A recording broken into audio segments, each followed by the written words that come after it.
book lovers, welcome back to my channel. Michelle Mahoney here. I got a book haul the other day and I'm so excited to share it with you.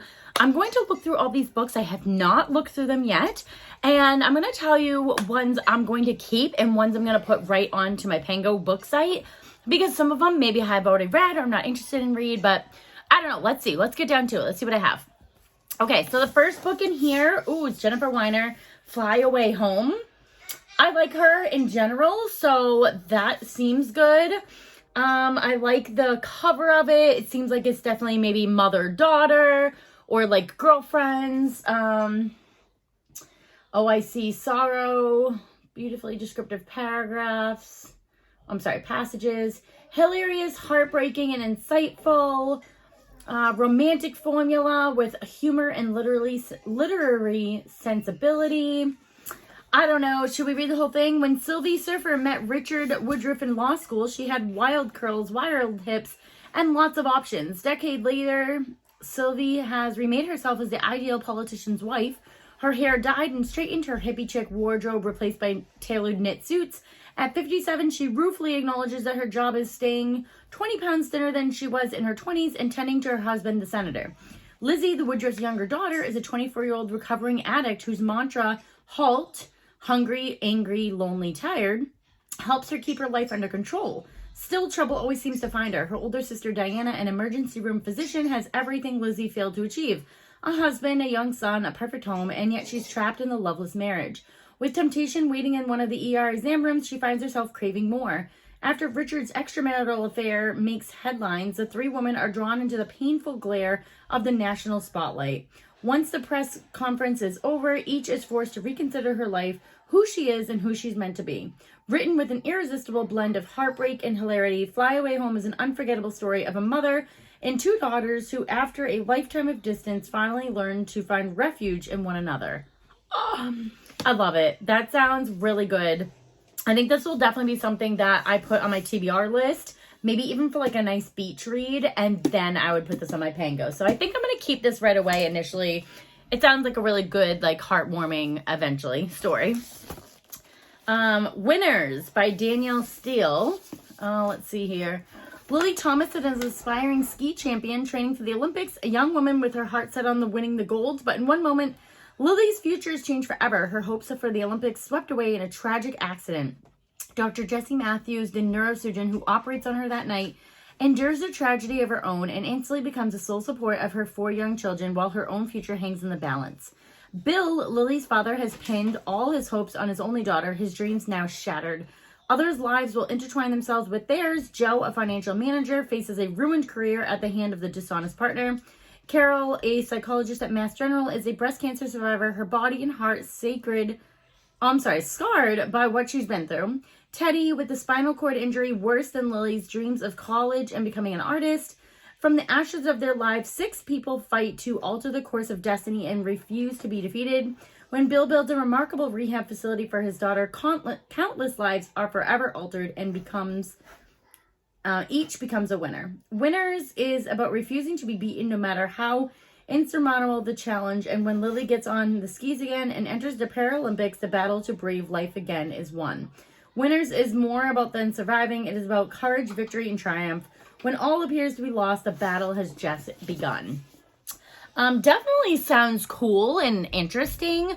I'm not really sure if I would have to put this on my TBR list. So this might be something I post right away, and then if I get to it before I sell it, awesome.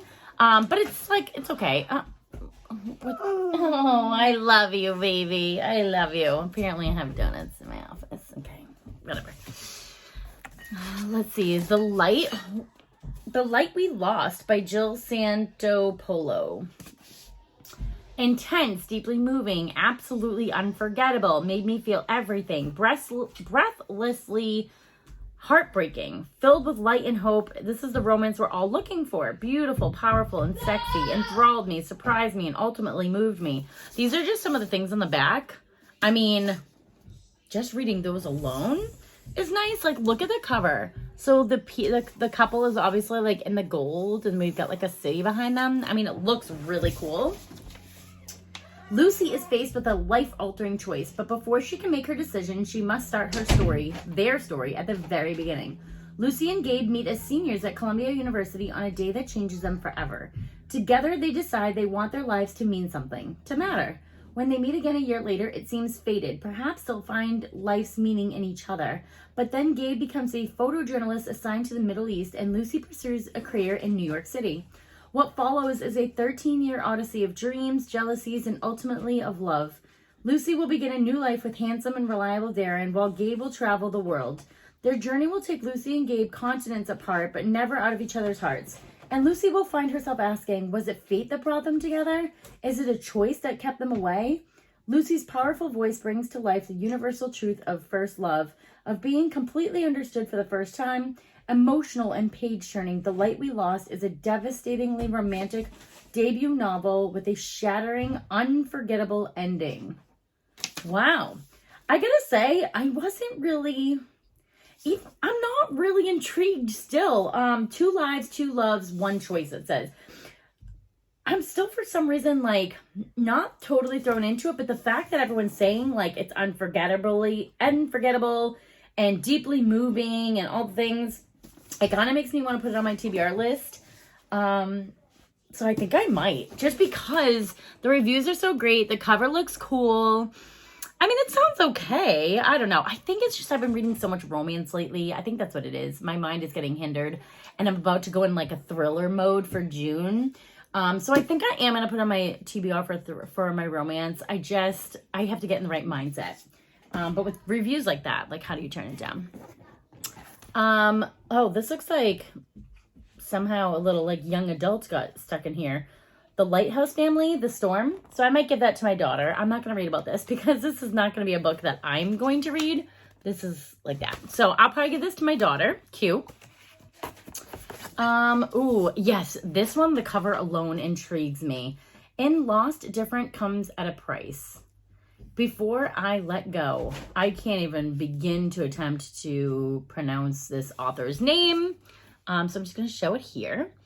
It says, I put my head in my hands and I break. I hurt more fiercely than I ever have before. I cry. I cry for the girl I used to know who tried to help a world that didn't want to help her. I cry for the girl I used to know who kept my heart in the palm of her hand. But most of all, I cry for the girl who used to be my world, who deserved to have the galaxy at her feet. I would give up every single star in the night sky to have another day with her. Oh, see, I knew I recognized this because this book on the back, this is where it ends. I have that copy. I have not read it yet, but I recognize it from this font because it's very similar. So I definitely want to read this. I'm going to put this on my TBR for sure. Okay, so this is kind of crazy. This book, Red Mist, has now ended up back in my hands for a second time. Maybe this is like something telling me I need to read this book. I've already sold this book on Pengo. Someone donated it to me. And I thought it like kind of intrigued me, but I was like, whatever. If I sell it, it's fine. But now it's back in my hands. So I'm almost like, is this something telling me that I should read this book? Let's see. On her quest to find out exactly what happened to her recently murdered former deputy chief, Jack Fielding, Scarpetta drives to the Georgia prison for women to meet a convicted sex offender and the mother of a vicious and diabolically brilliant killer. Against the advice of the FBI forensic psychologist's husband, Benton Wellesley, Scarpetta is determined to hear this woman out. Scarpetta has both personal and professional reasons to learn more about a string of grisly killings, the murder of Savannah family years earlier, a young woman on death row, and then other inexplicable deaths that begin to occur at a breathtaking pace. Driven by inner forces, Scarpetta discovers the connections that compel her to conclude that what she thought ended with Fielding's death and an attempt on her own life is only the beginning of something far more destructive. A terrifying terrain of conspiracy and potential terrorism on an international scale. And she's the only one who can stop it. Yeah, I mean, it does kind of sound good, but I'm still like, I don't know. We'll see. I think I'm going to post it again. And if I get to it, I get to it. It's just, I don't know. I'm just not fully into it for some reason. Let's look at this one. Tracy Kidder, Hometown. I mean, it kind of looks cool. Never heard of it. I definitely never heard of the author. The national bestseller from the Pulitzer Prize winning author Okay. In this fascinating book, Tracy Kidder takes us inside everyday workings of Northampton, Massachusetts, a place that seems to personify the typical American hometown. Kidder unveils the complex drama behind the seemingly ordinary lives of Northampton's residents, and out of these stories, he creates a splendid, startling portrait of a town and a narrative that gracefully travels among past and present, public and private, joy and sorrow. A host of people are alive in these pages. A tycoon with a crippling ailment, a criminal whom the place has begilded, a genial and merciful judge, a single mother struggling to start a new life at Smith College, and at the center, a policeman who patrols the streets of his beloved hometown with a stern yet endearing brand of morality. And who is about to discover the pearl of spending a whole life in one small place? Their stories take us behind the town's facades and reveal how individuals shape the social conscience of a community. Hometown is an unflinching yet loving rendered account of how traditional American town endures and evolves at the turn of the millennium. I mean, again, sounds cool. I don't know if it's for me, but it sounds like it would be a good story. I do like that it's in Massachusetts because that's where I live. So I do typically like reading stories that are in my town, just because it's fun that way. Because usually they talk about things in the area and I can relate to that. So it's fun to like have that nostalgia. Let's see here. I don't know how to pronounce this at all.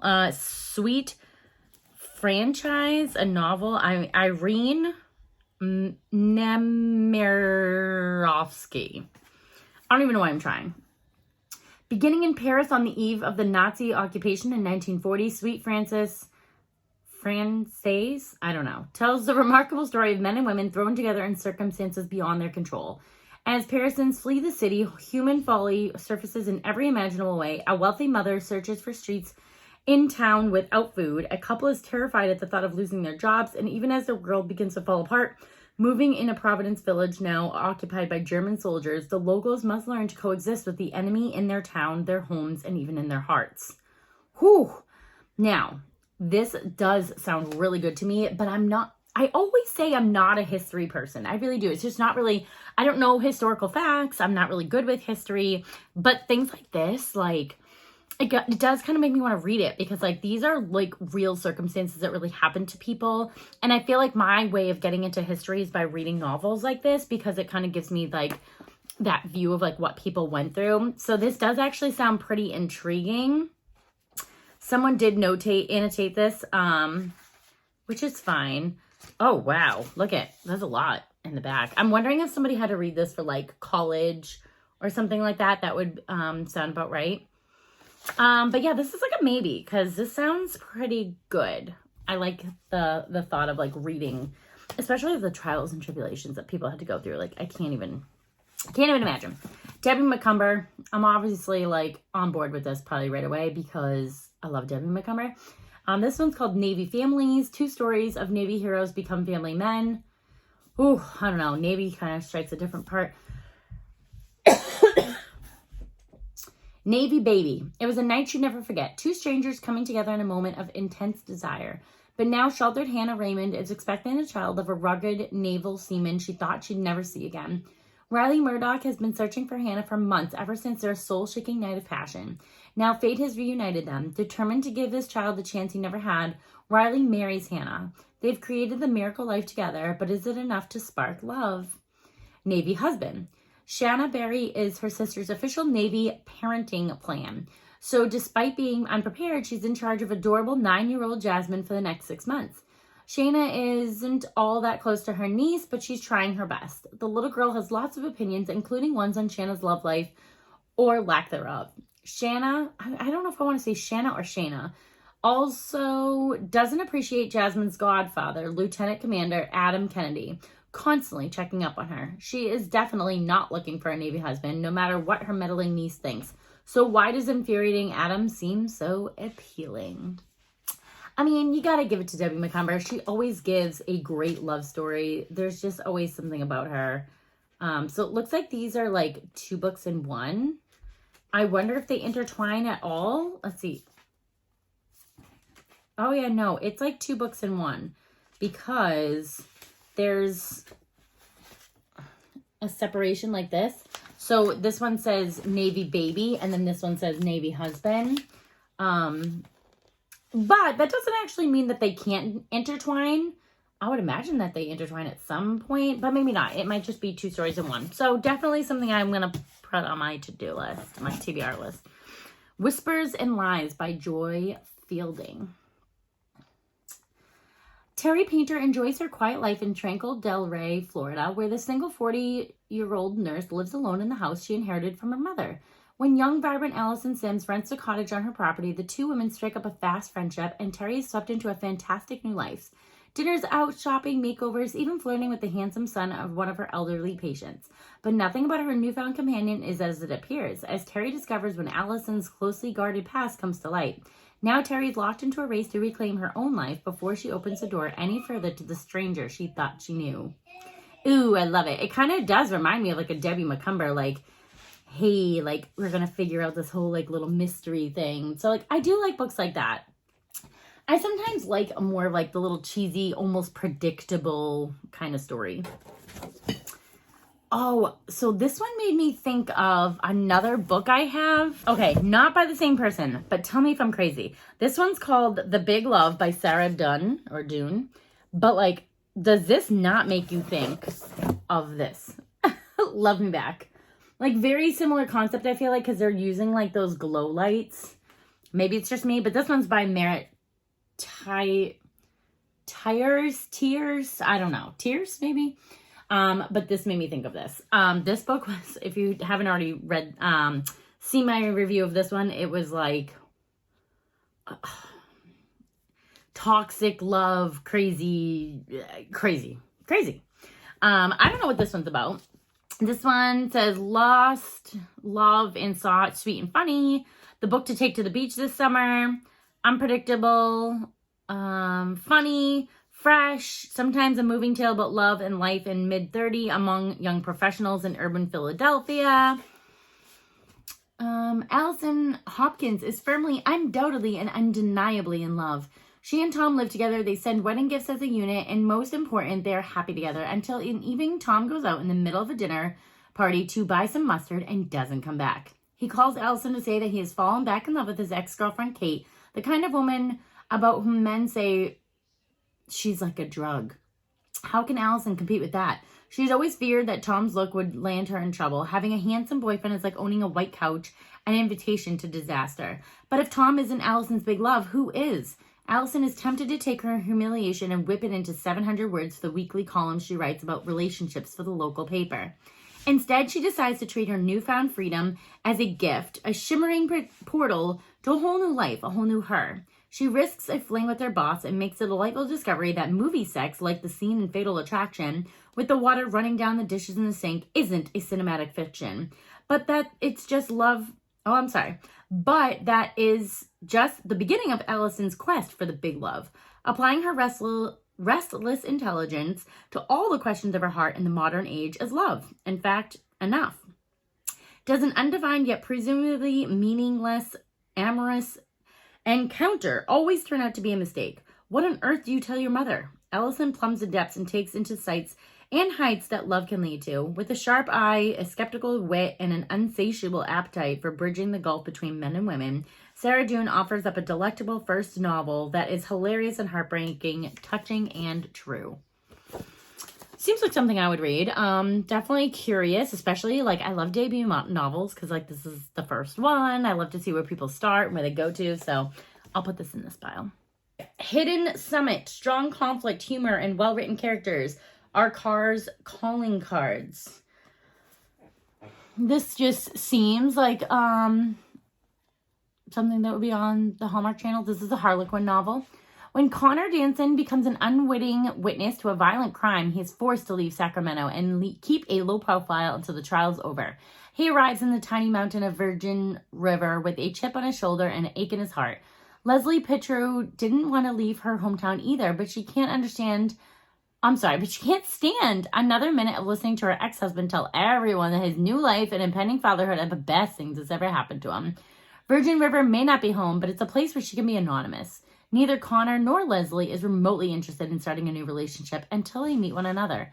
Even they can't deny they have a lot in common, broken hearts notwithstanding. In Virgin River, no one can stay hidden from a life in love for very long. Oh, sounds like it could be good. Sometimes romance is hiding in plain sight. I love it. I love the cheesiness of it. I'm not going to lie. Atonement. Oh, now a major motion picture. I always like to read the book before the picture, but this looks like it might be a historical fiction, historical romance, which again is not typically my thing. On a summer day, oh wait, let me show it. On a summer day in 1935, young Bryony Tallis witnesses a moment's flirtation between her older sister Cecilia and Robert Turner, the son of a servant. But Bryony's misunderstanding of adult motives and her precocious imagination can bring about a crime that will change all their lives. A crime whose repercussions atonement follows through the chaos and carnage of World War II into the chaos of the 20th century. Again, I'm not into historical fiction, not my thing, but I think someone else would really, really enjoy this. Tom Clancy, very famous, not typically my cup of tea. This is called Net Force. I already don't like the cover because, again, it's just not my thing. In the year 2010, computers are the new superpowers. Those who control them control the world. To enforce the net laws, Congress creates the ultimate computer security agency within the FBI, NetForce. When the director of NetForce is assassinated, Deputy Director Alex Michaels is thrust into one of the most powerful and dangerous positions in the world. At the same time, cyber terrorists sabotage mainframe computers across the country, causing famine, chaos, and death. Now Michaels and his team must find out who is responsible for what they have to gain. But there's another problem. If they assassinate one NetForce director, what will stop them from assassinating another? Yeah, not my interest in any way, shape, or form, but I'm glad to pass it on to somebody else who might be. This is called Heartbreaker, a crackling good thriller. Really? Julie Garwood, never heard of her. It doesn't typically seem like a title I would go for, especially like it looks like a house is on fire, but yet it's called Heartbreaker. Interesting. In the still shadows of a confessional, a madman is tauntingly reveals his plans for a murder he is going to commit, pulling Father Thomas Madden into a twisted game by disclosing his next intended victim, Tom's sister. In a frantic race to protect her, Tom calls upon his best friend, elite FBI agent Nick Bachman, to track the predator who's closing in on Laurent. Now, as an electrifying attraction grows between Laurent and Nick, so does the danger. And one false move will cost both of them everything that matters. Not my thing, but that's okay. Executive Intent. Again, I can tell, not something I would be interested in. Dale Brown. The U.S. has unleashed Thor's hammer, a missile-launching satellite that can strike anyone on the planet in seconds. I'm not going to even finish it because it's like, no. If you're interested in this, you can definitely go look it up. Not my thing. I'm not into reading like political, government, FBI. Like, it's just not my genre. Again, this person obviously is into this stuff. The Inner Circle, it's called. A young activist who spends days working the most important documents of the U.S. government. Blah-de-blah-de-blah, blah-de-blah-de-blah. Not my thing. But clearly, we have found this person's niche. Like, this might be a mixture, I would say, of like a husband and wife's kind of books. And like, I mean, actually, that was really too generalized. I shouldn't really say that. This seems like a mixture of somebody with like romance and then the political genres. Afraid to Die by Lisa Jackson. Interesting cover. Others may dread the chill of winter, but he relishes it. The way the frigid water preserves his victims, the feel of their icy skin beneath his fingers. Well, that escalated quickly. And soon the world will see their beauty and his vengeance. The town of Grizzly Falls is on the edge of the wake of a serial killer, and Detective Selena Alvarez is no exception. That case was solved, but a new nightmare is about to unfold. There are 2 victims so far, their bodies from frozen solid deliberately displayed. Both are women she knew, and each wears a piece of Selena's jewelry. Okay, this is a little bit intriguing and scary and terrifying at the same time. that was like not what I was expecting this to be about, but So this might be a maybe. This sounds pretty cool. But I've got to put these books back in here. I'm going to definitely post some of these in my Pango. I like to try to post at least a few books every day, because once we continue to be active on sites like these, they tend to promote your stuff a little bit more, and people know that you're active and that you're willing to go on and do things like that. So definitely excited to post some more books on Pango. And I now have a new stack that I can add to my TBR, as if it's not long enough already. If you've read any of the books that I talked about today, definitely let me know what your thoughts and comments are down below. And I want to thank you so much for watching this video, and I'll see you in the next one.